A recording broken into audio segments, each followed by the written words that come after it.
Yo, mambo vipi? It's your boy hapa Brighton Beaton Tukazi. So, leo nataka kuongea na wadada. Sawa.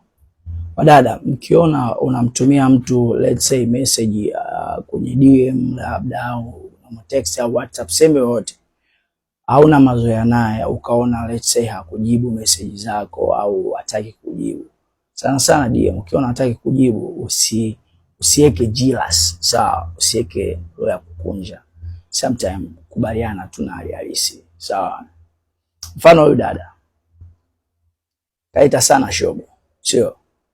Mimi nikapitia profile yake, katuma sana message DM. Nikapitia profile yake, nikamuona kabisa, kwanza Mungu nisamehe. Hebu kaangalieni nyinyi jamani page yake. Afu anakuja na komenti hapo kama hivyo. Jamani, ukimtaka mtu ambaye hakutaki, kubaliana na hali halisi, muache.